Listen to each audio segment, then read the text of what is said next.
I am very privileged today to introduce to you Dr. Keith Carlson. Keith has served over the last 18 months, 2 years, as special advisor on outreach and engagement for this university, a term position that is going to be coming to an end, actually, at the end of June. But in the meantime, we do have him here today to talk a little bit more about outreach and engagement and the future of outreach and engagement at this university. I should preface Keith's remarks by letting you know that Keith has had a loss of voice overnight. So he is going to take advantage of the microphone to be able to speak to us. And we will have a chance for some questions and answers afterward. But I think with that, Keith, the stage is yours.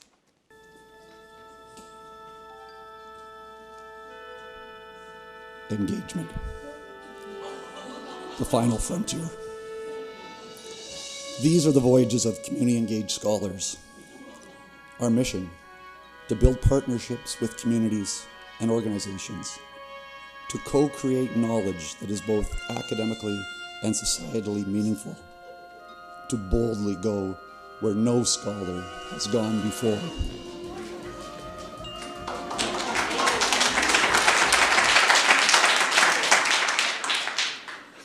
Sounds better with a voice. I'd like to start off by thanking, of course, Nola. Where's Nola? Thank you very much, Nola, and Lavina, and Lisa, and I don't think Carla's here, and Phaedra. There's a whole group of people, and if I start listing them all, I'll miss, but they've actually set everything up to make it all work so well today, so thank you. For some time now, the University of Saskatchewan, the terms outreach and engagement have been regarded as synonymous and deployed as synonyms. Thank you. They typically roll off faculty, staff, and administrators' tongues as though they could not exist in isolation from one another. And a principal goal of mine today is to break the two terms apart, but not necessarily to say that they aren't connected, but to show that they don't need to always be connected, but that sometimes they must be connected. To accomplish this, I start by providing first an overview of the changing face of outreach and engagement on this campus and across Canada and the United States more broadly. Then I situate the differing disciplinary approaches to outreach and engagement and the tensions that these have revealed. Then I discuss the dynamic tension that exists between teaching engagement and research engagement. Then I finally discuss the different approaches that there are to community engaged scholarship and where we could be moving on this campus. And I do that by outlining some of the new funding initiatives that are available to faculty and graduate students. So some of this you would have heard little bits of already today. The University of Saskatchewan has a long and proud history of faculty programmatic outreach. And here I'm just saying outreach. Our establishment in 1907 was predicated on the idea that we would be a university of the people. And at the time, demographics were such that the vast majority of the province's population resided in small rural villages far from Saskatoon. Being a provincial university, a university of the people, necessitated reaching out and being relevant to the province. Outreach at its most basic level is what in today's parlance is often called translating and then mobilizing knowledge from the academy to make it meaningful to society. It began on this campus as a means of making academic research and knowledge accessible and impactful to people other than students sitting in college campus classrooms, to communicate to communities that were outside of academia. Early on, our College of Agriculture excelled in this area, bringing information about crop management to rural Saskatchewan farmers, helping them take advantage of new crop strains, advances in soil management and technology to enable them to be more successful, competitive, and stable in the global market. So I'm saying here's sort of the model we were working with at that time. What was known as the Better Farming Train operated annually between 1914 and 1922, bringing faculty, exhibits, equipment, and know-how directly to farming communities. And the university, with provincial endorsement, initiated and ran 4-H clubs alongside the women's extension classes. This is the potato sub-club of the 4-H club, apparently. But it wasn't only in the applied sciences that the University of Saskatchewan shone in terms of outreach.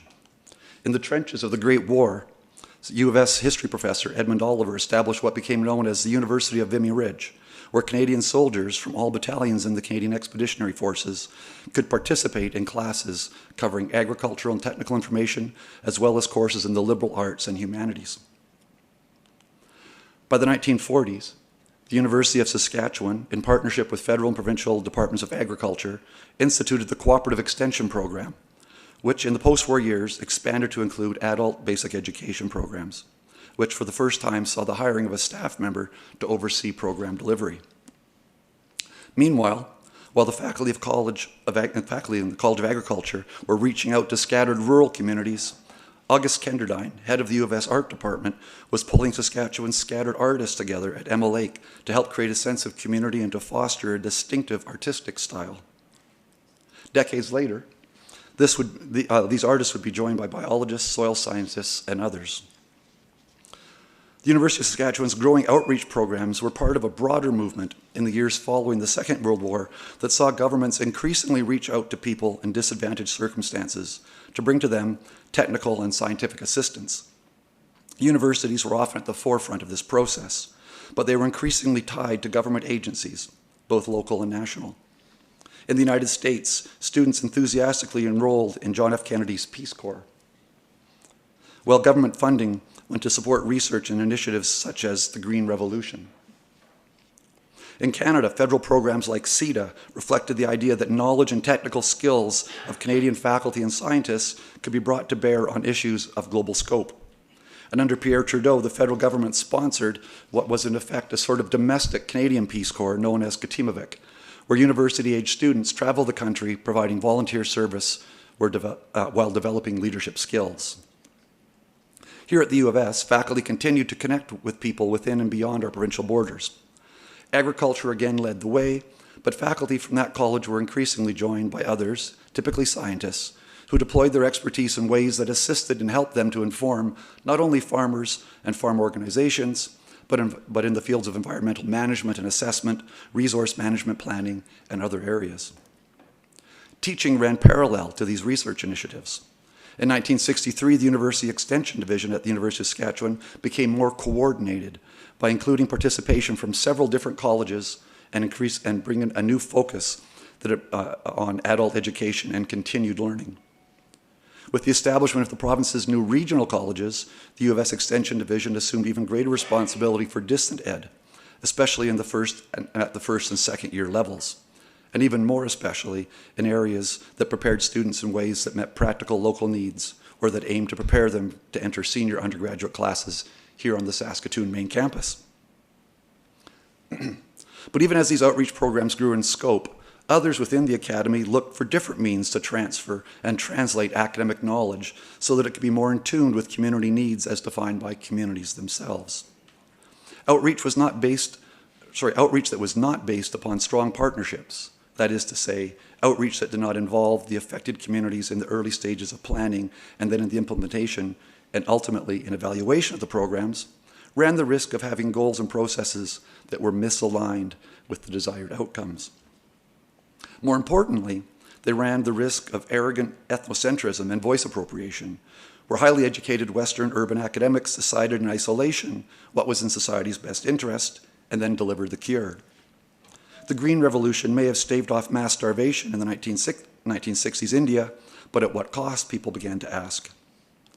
Capital-intensive industrial agriculture produced more food per acre, but it did so by creating monoculture crops that were increasingly reliant upon expensive technologies, industrial fertilizers, and insecticides. Moreover, the management of the Green Revolution farms undermined local indigenous cultural identities.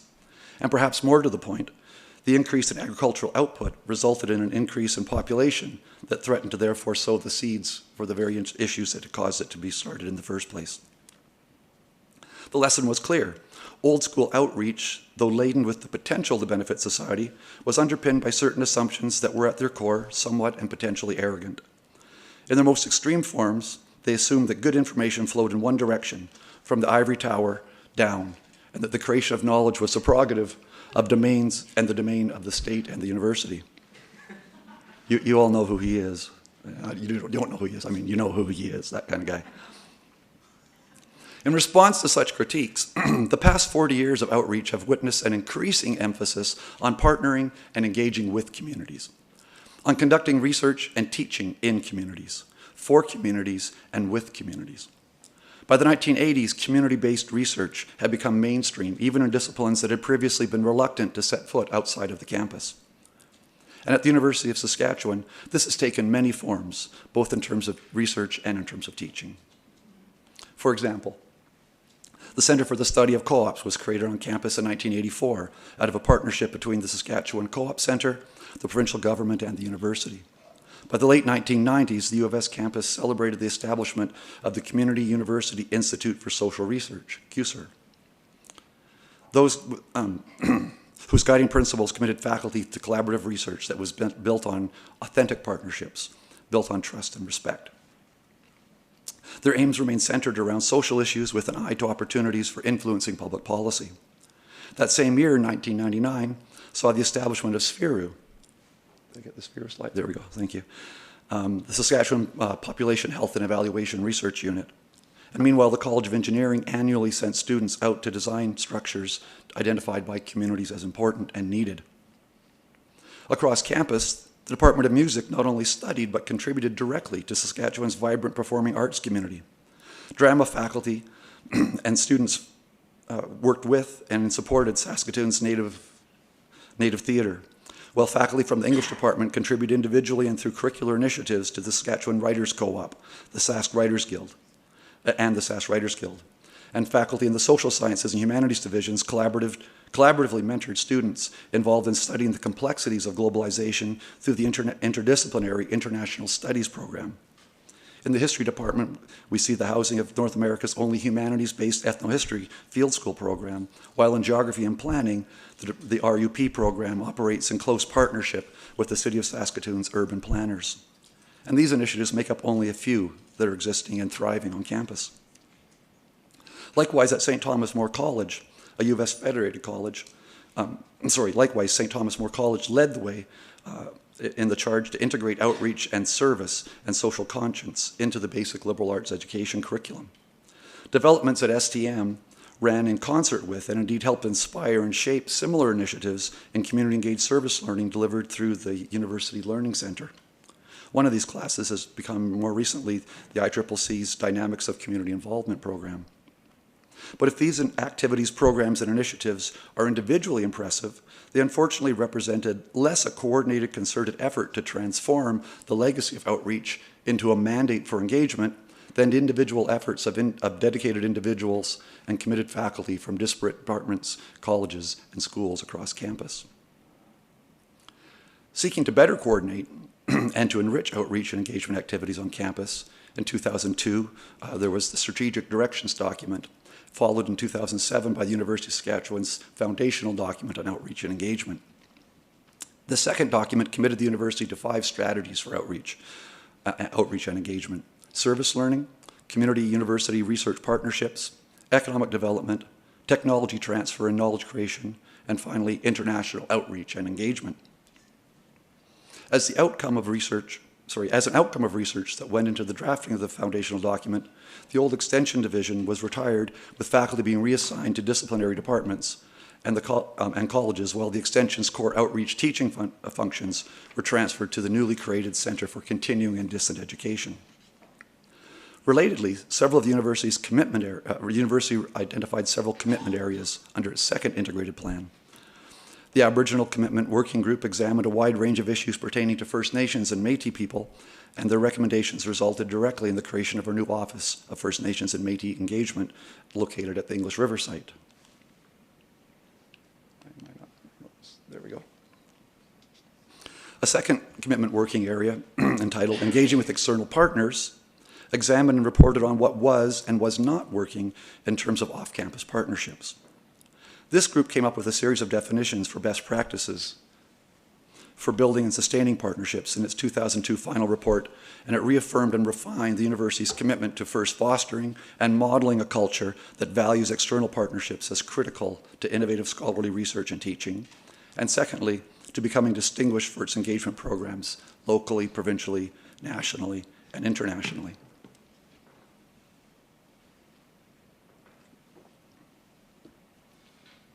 More recently, it also resulted in the establishment of the university's new Office of Community Engagement at Station 20 West, where faculty, students, and staff design and deliver programs in partnerships with representatives of Saskatoon's core neighborhoods.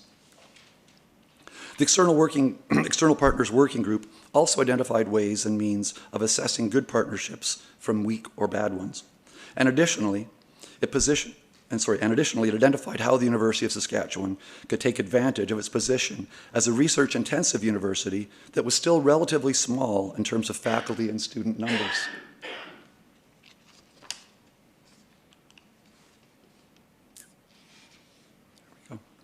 Sorry, I think I got out of sync with my slide for a second.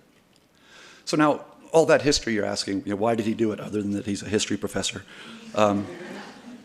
In part because it sets up where we are today and helps us to understand why things are the way they are today.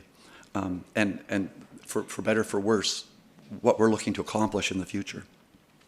So if I narrow this discussion down now from one of outreach and engagement more broadly to one of community engaged scholarship specifically, several things have become apparent. The first is that different disciplines have come to community engaged scholarship through different paths. They have specific histories, methodologies, approaches, and rationales. Previous efforts to bring some of these together under different names have met with resistance, not because the goal was deemed unworthy, but because despite the promise and potential of interdisciplinary cooperation and cross-fertilization, disciplines remain proud and protective of themselves and the way they do things. They still too often resent seeing others enter what they regard as their domain. They still too often insist that when others do enter areas that they consider their domain, that these interlopers conform to specific methods of those disciplines. Now, this is the part of my talk that gets more and more controversial, so I'm not just giving a happy days talk here. I'm also trying to challenge us to think about ways that we could be doing things a little differently. And I have a list of just some of the tensions that I've encountered between different disciplines. And I'm going to give one example that comes from the tensions within history and anthropology, because that's the area where I work. This isn't to say there's tension between historians and anthropologists. I'm talking more broadly about the tensions between some of the disciplines. So a discipline like anthropology, for example, they've been working in communities all along, working for communities for generations, and consistently working with communities in genuine partnerships for decades. They have battle scars from their fight to wrestle first salvage ethnography and then structural functionalism to the canvas, and they're rightly suspicious of those who dance in to work in a community, especially their communities, who do not appear to have paid their dues or to have not have applied the appropriate methods and techniques. Such protectionism, and anthropology is not alone here, can serve to discourage scholars who are seeking to borrow and apply aspects of the methods and experience from one discipline in order to answer questions arising in another. Publications can be stalled in peer review when referees are selected because of their supposed methodological appropriateness without regard for the respective and potentially different disciplinary ends to which that methodology might be put.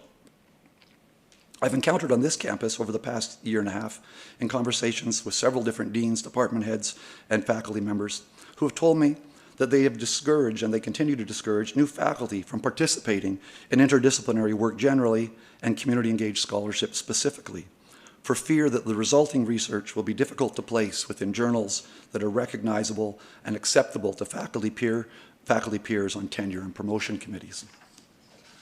And yet we know that community-engaged scholarship, through meaningful partnerships, holds within it the potential to create new kinds of knowledge that simply could not be created in academic isolation. Moreover, these new forms of co-created knowledge have within them the immense potential to be meaningful precisely because of the consultative and cooperative manner in which they were generated. If we are to nurture and grow these new ways of knowing, we must first find means to overcome the obstacles currently laying in new faculty members' paths. This means finding ways for new faculty from one discipline to learn the methods and techniques of another discipline, to enable and encourage faculty to engage in best practices that mitigate the risk of partnerships going sour, to provide financial means to support the creative and new community-engaged research and teaching partnerships that faculty desire, and to educate tenure and promotion committees about the differing timelines and other problems in quotes, that sometimes accompany good community-engaged scholarship. I'm pleased to say that through the efforts of various faculty and staff across campus, the University of Saskatchewan has now taken bold steps to create just these sorts of incentives. And I'm going to outline some of those at the end of this discussion. And this should not be taken to mean that there will be a homogeneity of community engagement on campus. We know and respect that different disciplines have different ways and that assumptions prevail. Rather,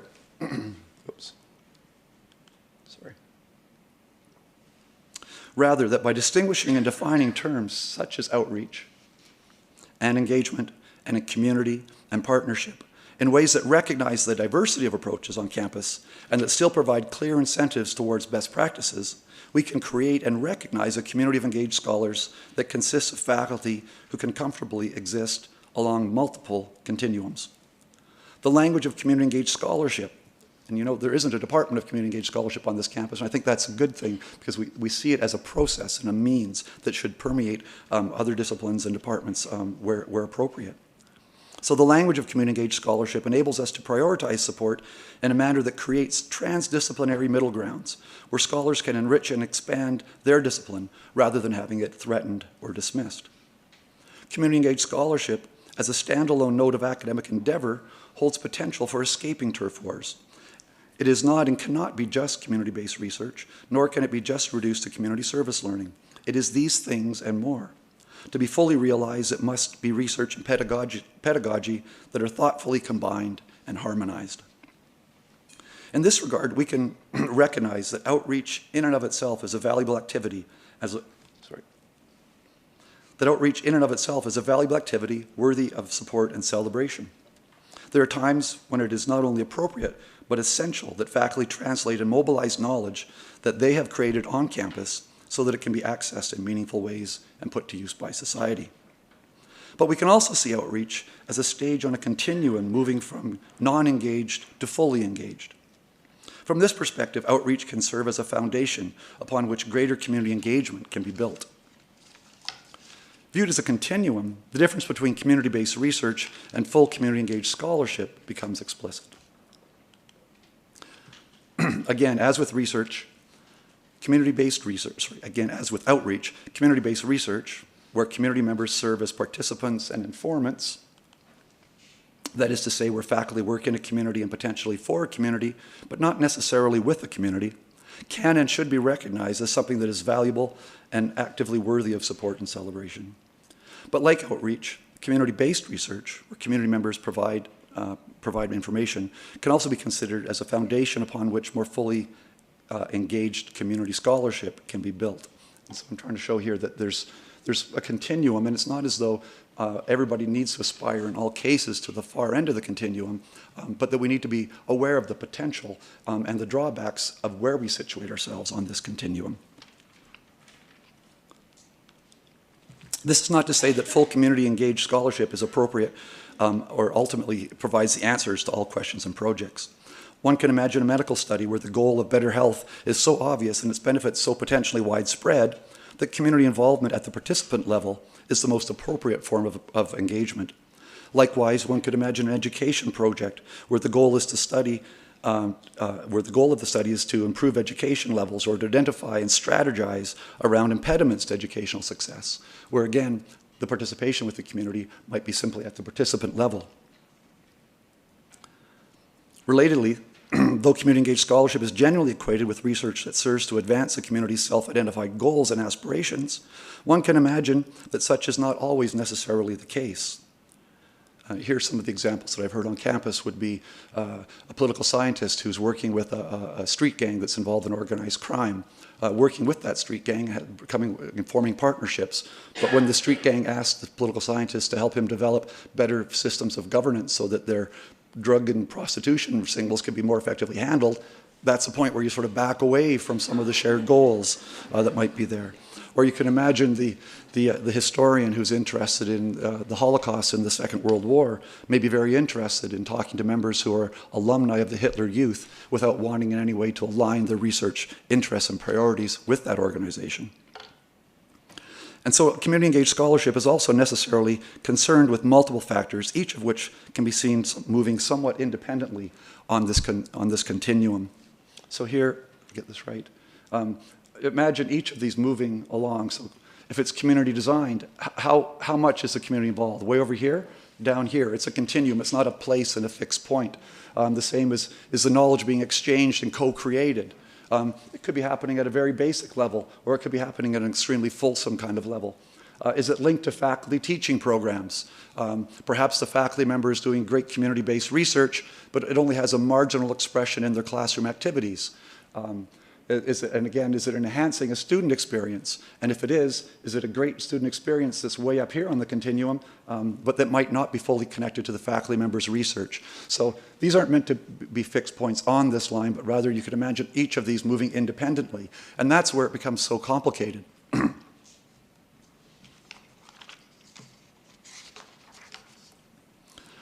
More obviously, on this campus, there remains a big divide between teaching and research that is too often too wide. So if we're thinking of those top levels moving along, we can ask ourselves, well, generally speaking, where does the research fall? And each one of these bubbles represents a different place, not a fixed place in a particular faculty member's activities. And then where does that overlap with the teaching? How does the teaching move along that continuum? What we want to see on this campus, I think, and we're hearing this a lot from people working in the SODL area this morning. We're also hearing this from people who are doing community-based research, who are looking at how do I move this into my classroom. And we're hearing this from people who do great community-engaged teaching and are asking, how do I link this to faculty research programs? The goal ultimately has to be to not only enrich one activity with the other, but to look for opportunities on campus where we can leverage one type of partnership into the other type of partnership. And that might happen within a single faculty member's activity. That is to say that I could be doing some really interesting community-engaged scholarship, research in a community, and I could potentially leverage that into a teaching relationship for my own teaching activities. Or I could partner with someone else who is doing a teaching, looking for a teaching partnership to come in and build on the reputation that the University of Saskatchewan has through the solid research partnership, or vice versa. So this brings us to a point that I think where we could start talking about what does excellence in research and excellence in teaching mean as relates to the way we engage with communities.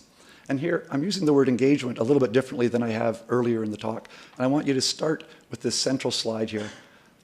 You often hear faculty saying, I'm engaged with that topic, whatever it might be. I'm engaged with war in society. I'm engaged with gender conflicts. I'm engaged in economic development activities. But you wonder, what does the engagement mean? Is it simply an area of interest, an area that the person has been reading in? The measure, of course, is going to be in the actions that come from that engagement. And we're quite good on this campus, and we have recently worked well to say if you follow the arrow from engagement this direction, we see research activities. So if you're engaged in something, you have a passion about something, is it manifesting itself in Tri-Council or other peer-reviewed grants? Is it manifesting itself in publications that are being peer-reviewed and bringing new knowledge, and or if you're in the fine arts, performances?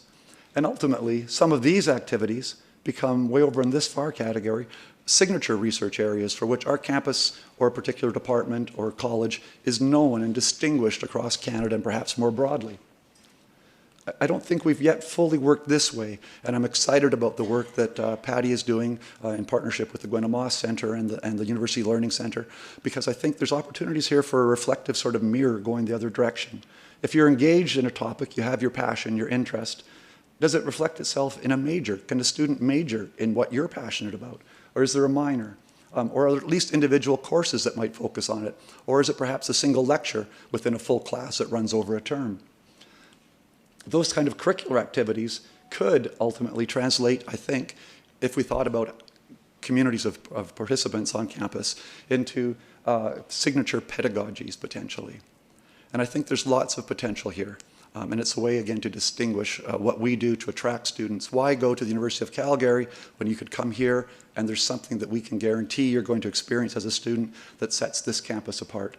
And ultimately, my point here is that as we're doing that, I think one of the key considerations, and there would be many, is to think about how community-engaged scholarship and teaching start to inform one another. So if we have a signature research that is involving community engaged scholarship, which I think many of them do, and we'll see that this afternoon at the cafe sessions, we're also seeing that in the teaching, but too often that bottom line hasn't drawn the two together. So here's some ways that we've been talking about how we might go about doing that. Is the community involved? Whoops, I hit the wrong button. Is the community involved in the planning? Is it involved in implementing? Is it involved in assessing? And from the community's point of view, we have to ask, is there benefit to the university? Does it result in grants, publications, enhanced prestige? And then we also have to ask, is there benefit to the community? Because there is a power imbalance there. We can't leave it up to the community to always identify these things themselves. And these other points are matters that I brought up earlier in the conversation already. So how do we go about doing that? So here's the part that all of you who are looking for money this summer have been waiting for. We have started unfolding already. Some of these have been announced in the past month and last week, but now fully today. $150,000 in annual funding that is going to go directly to faculty and graduate students. I've heard loud and clear that the resources on this campus need to go into faculty hands. They need to go into hands that will encourage research, that will enhance research, and that will enable students to have different types of learning experiences than they could have otherwise. And so we've worked long and hard creating partnerships on campus with different groups to bring as much money together in a place that can be accessed directly by faculty as possible. And so we started off in this case, I think people might be interested in this, with roughly $85,000 or $90,000 in annual funding that we thought we would be able to make available. But through partnering and through a lot of consultation across campus, this has now come up to $150,000 annually. So if anybody knows Lisa Erickson, you can wave your hand. Lisa, for example, has at her disposal $10,000 down at the Station 20 West office that are innovation funds for any faculty member to access as they build partnerships, whether those are teaching or research partnerships down in the core neighborhoods. And these are not onerous to apply for. Right, Lisa?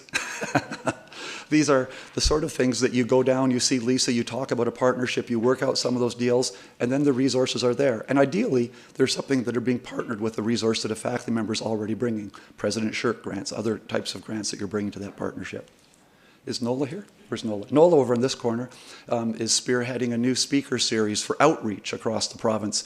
Again, bringing that sort of information that is being generated on campus back into the communities. And so again, we're honoring the full spectrum of outreach and engagement along that continuum. We're creating a brand new journal because, as in the discussions earlier today about SOTL, the scholarship of community engagement often falls off the radar. Faculty who are eager to publish in disciplinary peer-reviewed journals do so because that's what tenure and promotion committees want to see. But we also know that there is a great scholarship on community engagement, and a lot of that really great activity is happening here on this campus. I gave you that little run-through earlier of what some of those were. So there is going to be a new journal. Natalia Glenko-Frazen, is she here today? She is the convener of a committee that is pulling together an editorial board and getting an editor in place. That journal is going to be called The Engaged Scholar. So there's $7,000 that will ultimately go to a course release for the editor. There's $20,000 for supporting the managing editor activities of that journal, which we expect will likely be used to support a graduate service fellowship. And there will be $8,000 for an annual symposium like this, but where we're drawing in external speakers and people doing best practices here on this campus, both in research and in teaching. This is something that doesn't exist anywhere else in the world, as far as I know. $12,000 are going out in Catalyst grants. These are in $3,000 chunks. These are for you wonderful scholars out there who are doing research and teaching in, with, and by, and for communities, and who keep publishing those great articles on law, anthropology, sociology, whatever it might be, to step back for a moment and publish an article in partnership with a graduate student that you select as your co-author, not as a research assistant, to actually publish an article in a peer-reviewed journal. It doesn't have to be our new journal, because there's other ones out there, that is all about the process by which you did that, good and bad. How did you struggle? What worked? What did you borrow from other disciplines? What didn't work? That sort of thing. $12,000 for community engaged learning opportunities. And these are to support faculty who are already doing engagement with communities in their teaching. And again, this is designed to be partnered up with the funding that the University Learning Center has for experiential learning. And again, those go out in $4,000 chunks. $20,000 for community engaged student scholarship. This is to recruit the best and brightest doctoral student from across Canada to come here and work with one of our scholars on this campus. We just instituted this last month. We put the call out through the College of Graduate Studies, who is co-sponsoring this. That's one of the partnerships where the funding is shared. And we were swamped with people inquiring about what this would mean. And we're just starting the adjudication process this week. $30,000 in community engaged scholarship seed money. This will go out in $6,000 increments to faculty who want to form new partnerships with communities that are genuinely meaningful in addressing community needs and interests. Now, again, you could imagine, I think a creative faculty member will be partnering these up with existing other grants from other places, President Shirk grants, NSHIRKs, that sort of thing. But it's there and it's available in $6,000 increments. $10,000 for community engaged communications. There was, in these sorts of programs, when they're being initiated, there's often a lot of effort that goes into identifying a good advertising company who's going to come in and design something that's going to communicate and make that message available out beyond our campus to either help us recruit students, to help us position ourselves, to help new faculty who are thinking of applying for work here to see the kinds of things that we're doing. We thought another way to do this might be to partner with EMAP, the Fine Arts Departments, and the Digital Minor program, so that student and faculty-led initiatives where they're creating what are essentially promotional videos about the activities that are going on in campus, and that'll be happening over the summer. Also $5,000 that can go out in as small a chunks as $100 or up to something else until the $5,000 is spent. For those of you who are doing this sort of work and would like to have something to help document what you're doing. So you're heading up to the Northwest Territories to study polar bears. Wouldn't it be great if there was one of your students was given a bit of training and provided access to cameras and recording equipment so that you could help to document that and use it in your classrooms back on campus, that sort of thing. We have $8,000 that will go towards kindergarten to grade 12 outreach programs. There's currently a lot of different programs on this campus, ranging from the Science Museum to the Museum of Antiquities and a host of others. I won't even start to try to list them, who are doing work that is promoting university education in schools, partnering with schools. And so this funding is meant to enrich those existing programs in ways that they've been asking for. And there's a few other smaller ones, but that's the main part. So thank you very much. I'm happy to try to answer questions while my voice still lasts.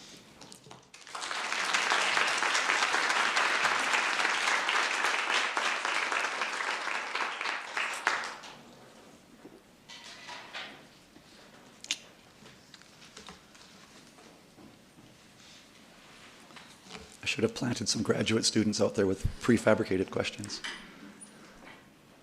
Yes? Could you talk a little bit more about the journal you're planning to put together, the Engaged Scholar? Engaged Scholar, yes.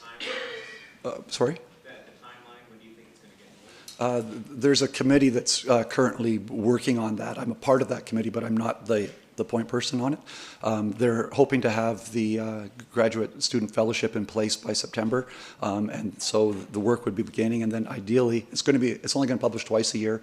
It will be only online. And so next spring, I'm expecting that there'd be the first, it would start to roll out. Yeah. What's your answer to some of those faculty who are saying, okay, great, I'm doing this cross-disciplinary research, and now I can't find a journal to place it in because it doesn't really fit into any of those kind of reductionist models. What do you tell them? Because of course we want to get as much research published, and it has to be published somewhere. Yes. So how do you respond to those faculty that have it as a concern? Yeah, it's a real concern. I'm not at all trying to say faculty shouldn't worry about that. They should. They need to be strategic about it. And also within our disciplines, what gets published in journals changes over time. So what is being published in a disciplinary journal about the outcomes of research increasingly is involving aspects of that are community engaged. So we're seeing the rise of new journals that publish on the process, but we're also seeing older disciplinary and interdisciplinary journals being much more open to that kind of cross-pollination. But it's a matter of being very strategic and thinking hard about how you're doing that.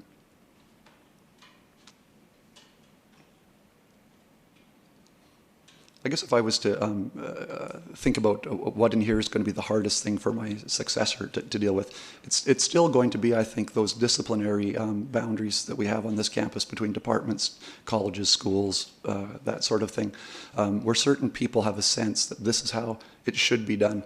And so we're hoping, right now we have 97, I believe at the last count I checked, Lisa, 97 scholars who are on a list of people doing community engaged scholarship of various kinds.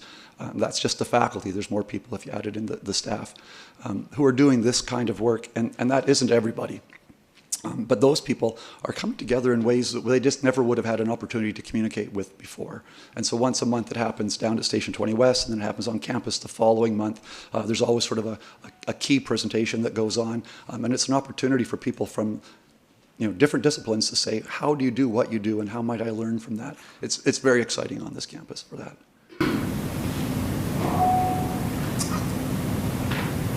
Thank you, Lou. I have a question for you, Keith. I can't say how important it is to have Station 20 West located where it is and giving access and building bridges to communities that the university hasn't worked with as much in the past. But how do we broaden beyond Station 20 West, and how do we access those other communities as well? And what kind of support is there at the most senior levels at the university to facilitate that? Or, I mean, you've just given us a long list of incentives, but are there more institutional supports that are being considered in order to keep us all moving in that direction? Yeah, I think so. I mean, one of the great things about being in this position has meant that I've had opportunities to talk to people in areas of the campus that I wouldn't normally be doing. And to hear people in the Office of the Vice President of Research talking about the new initiatives for internationalization and research, for example. A great deal of that is based on community engagement. We have people, one of my colleagues here, Marie Loverod, it has her course that she takes students to New York, but it starts off with the students first doing classwork, learning sort of thematic issues that will be encountered in that study abroad class, right down at Station 20 West in Saskatoon's core neighborhoods. And I see that's happening all over the campus as awareness is growing. I heard that he was referring that there is some sense of discouragement from the department level for the new faculty members to get into this community engagement. Is this still the case, or has it changed? Yeah, I certainly wouldn't want to overplay that. There are some deans and some department heads and some senior scholars who are wonderful mentors and role models who are really encouraging new faculty to do this. And of course, the other thing is there's a whole bunch of new generation of faculty who just say, this is what I do. This is how I do it, and I won't be discouraged from that. But that isn't to say that everybody feels that way, and of course that's the prerogative of people in those sort of leadership positions. What I've been trying to do is provide them with information that would help them mitigate some of the concerns that they have as they advise some faculty to steer away from that kind of activity.